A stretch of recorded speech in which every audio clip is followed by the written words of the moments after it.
Hello, Brobs. We're back with The Wandering Heir by Charles Reade, A Christmas Story, as the book falls apart. But I'm really actually liking this story. And I know what's coming next with him meeting, what's her name? The one that they call the witch.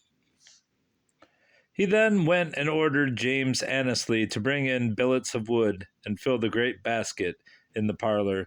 This done, he stole back on tiptoe to his wife and Philip, and shook his fist at them to keep their uneasy tongues quiet. They were on thorns, both of them, the mother for her daughter and Philip for his friend.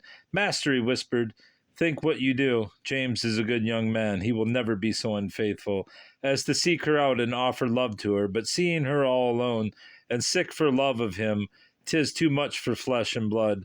Why, 'tis like the devil to tempt a weak mortal so. Hold thy tongue, jackanapes, was the stern reply. Nay, but I cannot. This goes against my conscience. Do as you will, sir, but I wash my hands on it. And he was walking off with dignity. A rude hand was laid on his collar, and Jedediah, in a stern whisper, said, Wouldst go and tell thy friend James, and put him on his guard. Budge but 1 inch, and I'll have thee whipped, and soundly, the first this 3 years. Then Philip turned very pale and began to shake like a leaf. His quick spirit saw the terrible mistake he had made, and all the possible consequences flashed on him at once. What more likely than that James should commit a folly in an unguarded moment, and then the stern old man would punish him, and oh, agony, he would have been the traitor, to betray his unfortunate friend, and that friend would know it. Such was the distress this cost him, that beads of perspiration rose on his brow, though his body was cold all over. And the miserable suspense was so long, it seemed an age before they heard James come into the room and put down his heavy basket of wood, and then the time he was placing the billets in the large basket, and all passed in silence till the billets were placed. At last the soft female voice said, Thank you, James. You are very good. Nay, madam, James was heard to say, 'tis little to do for you, and you in sickness, but I hope you are better, Mistress Maria. No, James, sighed the young girl, and never shall be till you are my doctor. Ay, madam, said James. Why, I have no skill. 'Tis not the skill, but the will that lacketh. You dull, insensible man, see you not 'tis your unkindness that is killing me? Nay, dissemble no more. Oh, that I could hate thee as I ought, for slighting my affection. Alas, James, what is it in me that displeases you? I am young, they say I am fair. Am I not better worth thy love than that Indian girl that is forever hanging about thee? And so I hate her. Speak to me, James, for mercy's sake. Do not make me woo thee in vain, and sue where I have a right to command. Oh, how I shall hate you now.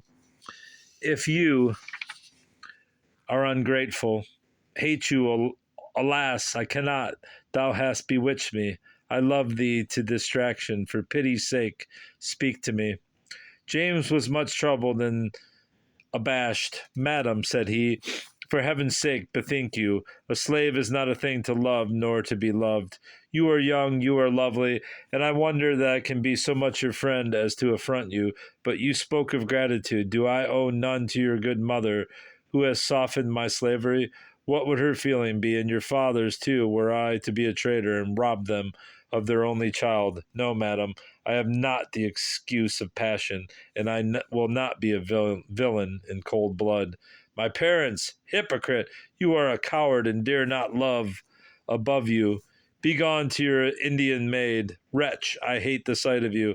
I obey you, Mistress Maria. James, James, James, come back. You might say you do not hate me. You might tell me you are sorry for me.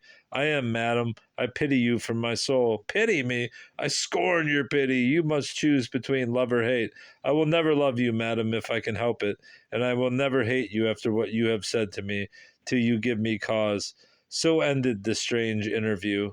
James retired with a sigh, and the young lady, as soon as he was gone, had a cruel fit of sobbing. Philip's face was now radiant, with unhoped-for triumph, and poor Mr. Surefoot's red with maternal shame, and the tears streaming. As for Jebediah, he looked terribly disturbed and gloomy. Not one word of this to any soul that breathes. That is my order, said he. If you disobey me, look to it. They obeyed him to the letter, but they indemnified themselves by long discussions amongst themselves. Philip urged the temporary retirement of Mistress Maria. The good woman, who was like butter in Philip's hand, carried this advice to her husband, but he received it ill. Banish my daughter for a servant, said he. Think of some other way. May I, said she. Then, sweetheart, if I might have my will, I'd part them as becomes us. 'Twas rare fidelity and modesty. Oh, Jedediah, I know what Mistress Shipley would say. Give the young man his liberty that pines for it, and hath earned it of us by his good deed. Now you talk sense, said Jebediah. I will think on it. Actually, he says aunt, but I guess that's on it. Then Mrs. Surefoot went all in a hurry and told Mrs. Shipley her trouble, and Mrs. Shipley gave her religious comfort and advice, and highly approved Jebediah's giving James his liberty. 'Tis the least he can do, said she, and a new suit to boot. If the young man is willing to try his fortune in these parts, I will give him an axe and a hoe, and a meal a day for 3 months, and William shall let him a few acres of wood for nothing the first year, and thereafter for a payment in kind. We have planted many a poor man so that now doth well enow. Mrs. Surefoot told Philip all this, and to her surprise, Philip looked blank. His little project had always been to banish Maria, not James. But one day Mrs. Surefoot came into the office with a face full of pain and concern and said, Oh, Philip, I spoke too fast. The master will not give James his liberty. What a shame, said Phillips, but no matter.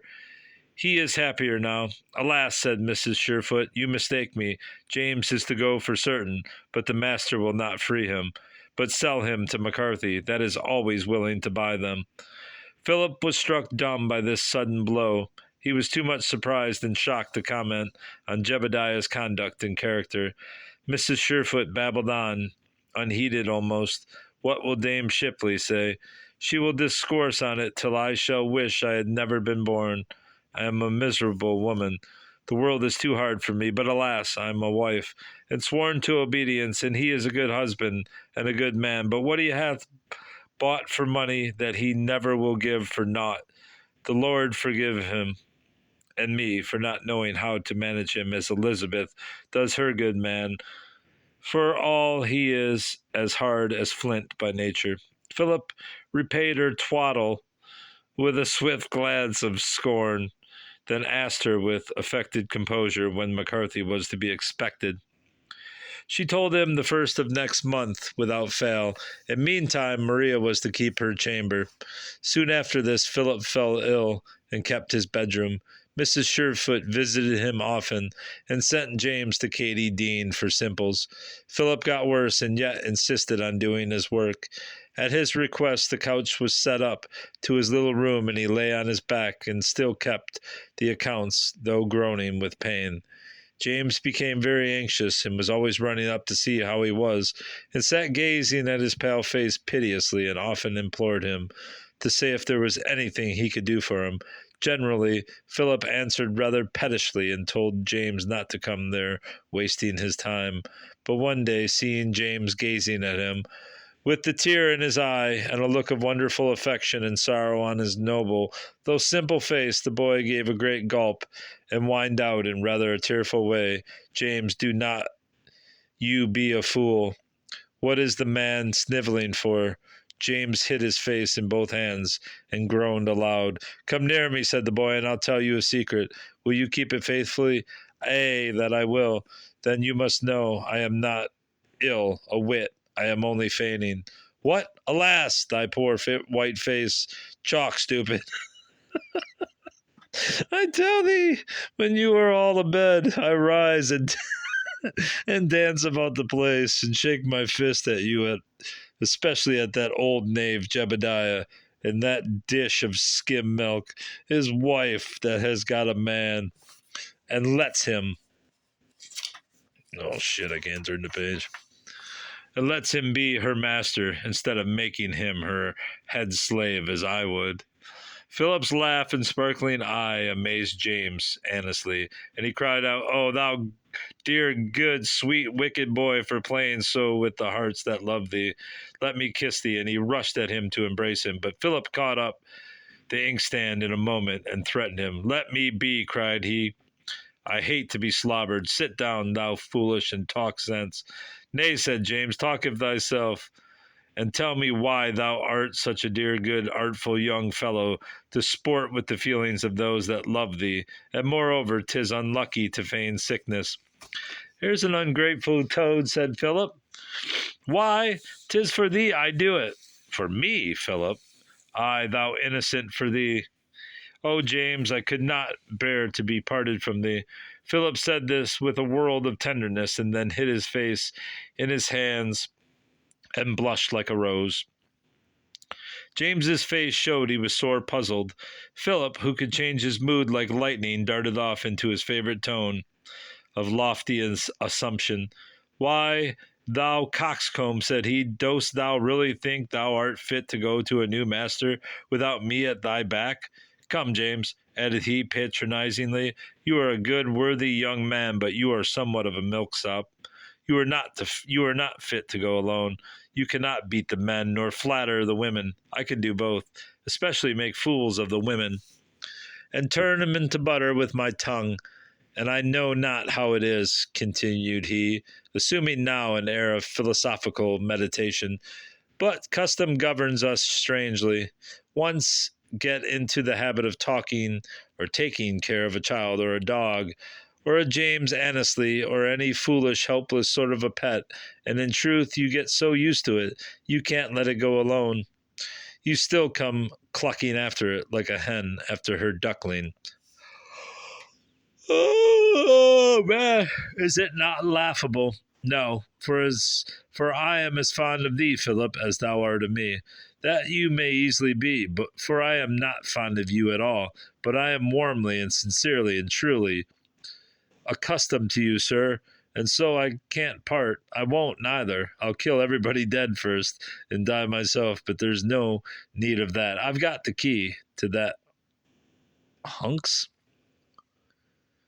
I've got the key to that hunks. Okay. Avarice, James, avarice. Come, no more idle talk, but be a good lad. Obey thy friend and protector, and let's to work. Give me that piece of chalk. So, no. Now you go to Jedediah and ask him to see me alone before I die. Tell him I have somewhat to say. I would not trust even to our dame. James did as he was bid, and Jedediah, in the course of a few hours, when he had nothing more remunerative to do, went to Philip's room. He found him lying pale and exhausted, with the little table by him. He sat down by him and said he hoped that he was better. "Master," said the boy, "I shall never be better. I have got the complaint my father died of, and in a few days I shall leave you. What vexes me is, you will lose a faithful servant. It can't be helped. God's will be done. And you will have to bury me, and that is like flinging money away. Nothing comes of it." "It cannot be helped," said Jebediah, with a little groan. "Not by you, but I think I could help it. Why should you lose the money you paid for me, and the money you for the coffin and all? It is a sore dispensation, but it cannot be helped." "Yes, sir, it can. McCarthy comes here tomorrow to buy slaves." Jebediah nodded. "He got the better of you in that sale of wood," Jebediah groaned. "It's your turn now. I'll seem well, or nearly, when he comes. You shall say James Annesley will fret without his friend, then McCarthy will buy us both, and I shall die on his premises, not yours." Jebediah's little keen eyes flashed. He subdued it and said, "But I doubt me whether that would be fair trade. What thinkest thou? Is it lawful to spoil the Egyptians?" "It is a Christian duty, and think of me, master. I shall die miserable if you have to bury me and lose so much by me." "Nay, I will not have thee die unhappy. That were cruel. Thou hast been indeed a faithful servant, and I'll humor thee in this thing.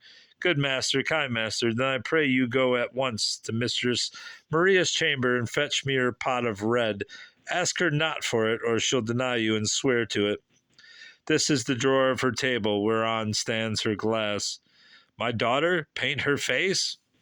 Ay, and her lips and all at odd times. Fetch it me, sir, privately, for without it McCarthy will see the trick and never buy me.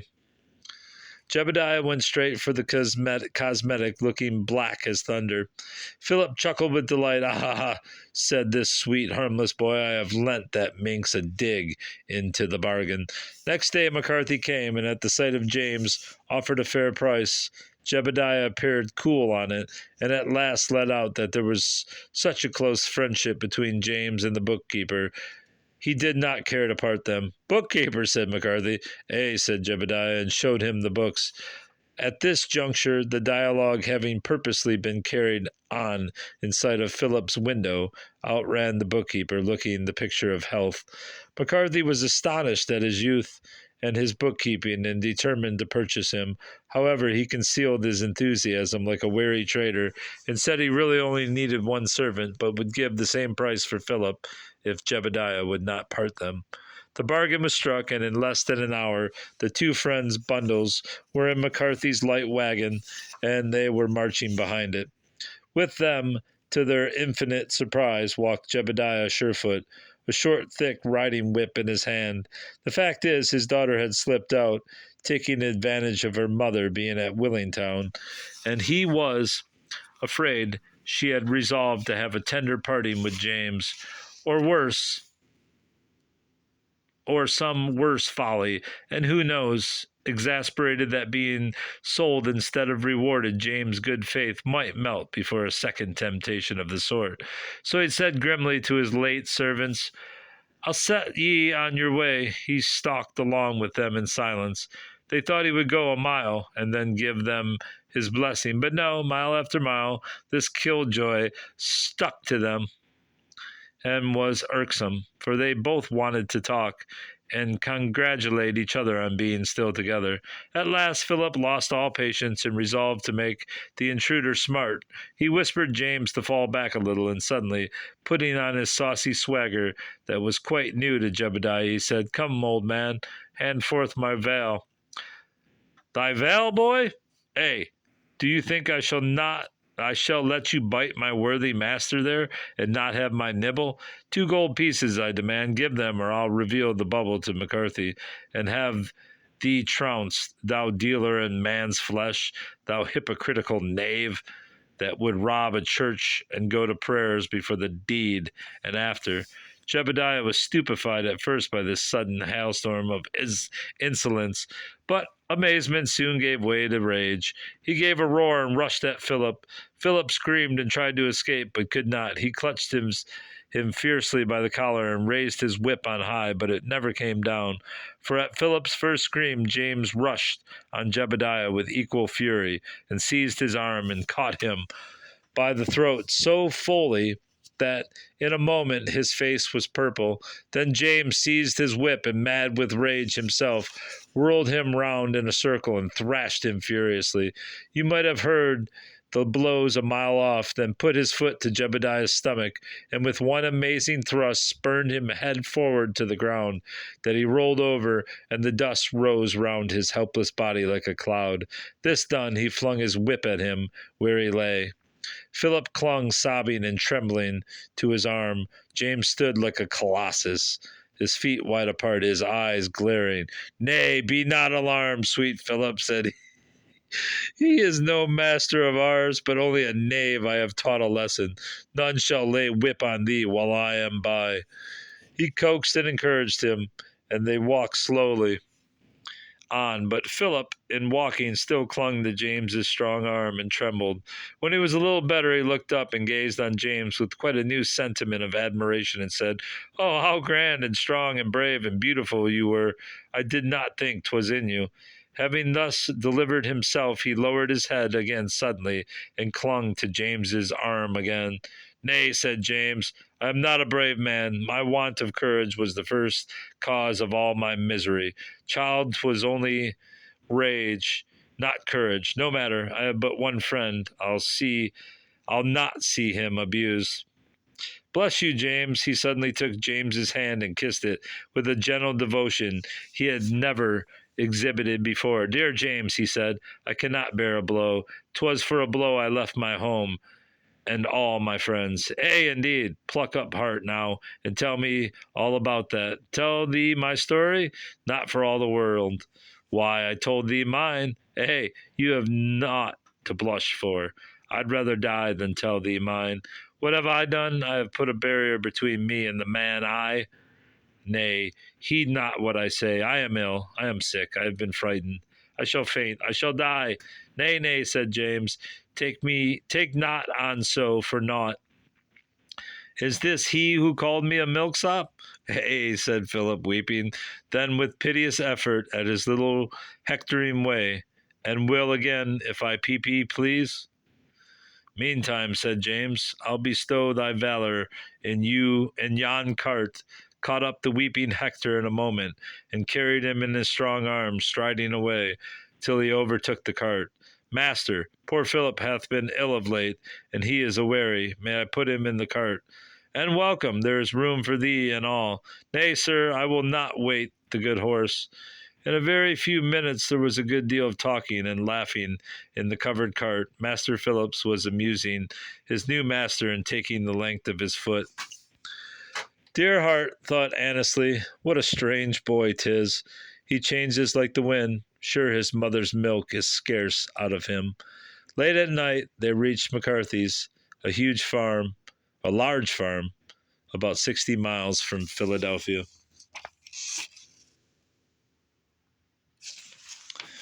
And that's the end of chapter 4. I'm really liking this book, actually.